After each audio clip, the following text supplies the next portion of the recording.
to use their bows, which are these giant things you hear them so noisily picking up. And what we did first was I tormented them by making them use pencils to learn bow holds. And so not only were they mad at me for making them wait so long, but they were also mad at me for then not actually letting them use the bows. But what this did is this helped them develop really good bow holds. And what the bow hold is how you hold the bow and what your fingers look like and what your hand looks like. And we learned about all these horrible things that could possibly happen to you. And there's diseases that you get when you have a bad bow hold, like sticky fingers and spider fingers, which is the worst because spiders are horrifying, and the alien death grip, and curly fries. Not really a disease, symptom. The caveman one, and they learned about how bad banana thumbs are for your bow hold. Really just terrible. And then, while we were learning about all these awful diseases, they also learned about the correct way to hold their bow, which is with relaxed fingers and very elegant English pinkies if they are a violin or viola player. And they all also have these fantastic Austrian thumbs, because we talked about how your thumb should look like Mount Matterhorn in Austria. And so, we're cultured here in orchestra.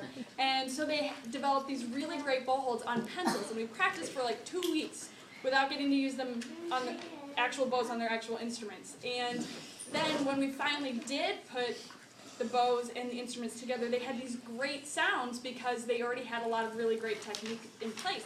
And so we went through this whole process, and as a result, I've had to do almost no correction since then of, oh, your bow hold looks funny, oh, your bow hold, you're not holding your bow right. I haven't had to do that very much because they all learned it so well the first time. And so when you hear them, they're going to sound really great because they know how to hold their instrument correctly, know how to use the bow correctly. So you're going to start hearing some of the introductory songs where they just started using their bows and putting the two hands together. So here we go. I have to push the button.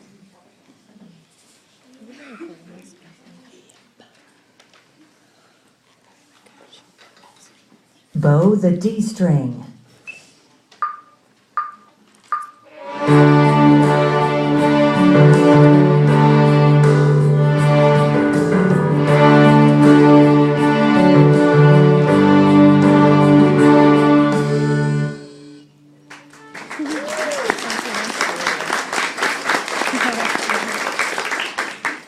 The next skill came with a sound effect, so I'm going to tell you.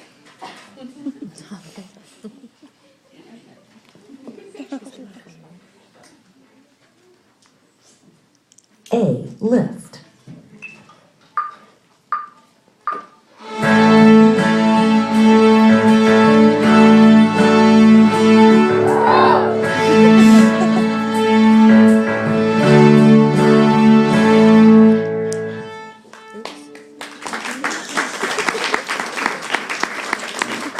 And then finally we got to play songs with our bows, which is so exciting because now we're real string players and get to do all these things that we see other people doing. And so the last few songs are all songs of varying difficulty levels that include left hand skills and right hand skills at the same time, which is a lot harder than you think.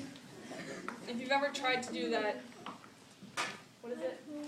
Something with 2 hands. If you've ever tried to do that, you know it's not easy to do this.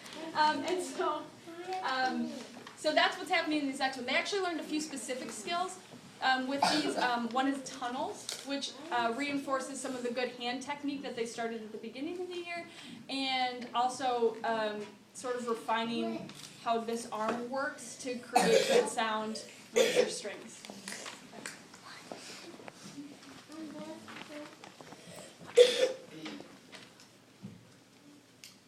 Good King Wenceslas.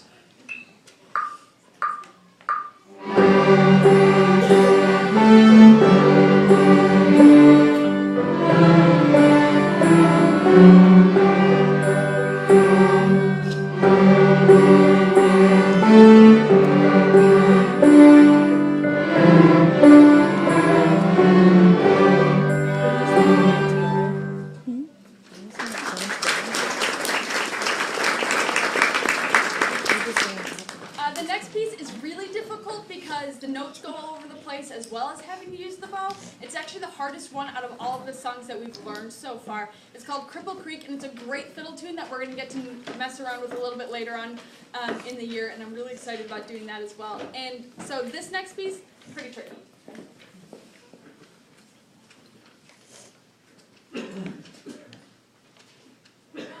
Cripple Creek.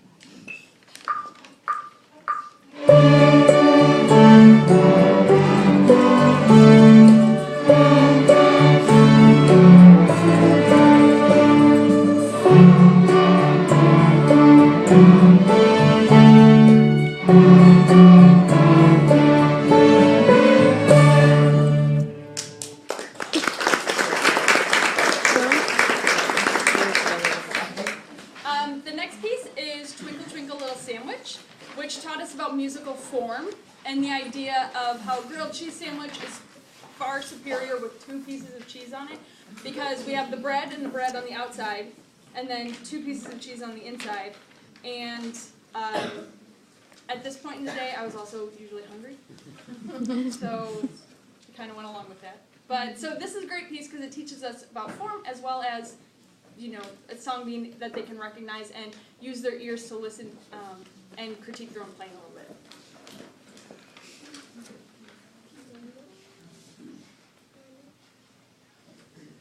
Twinkle Twinkle Little Star.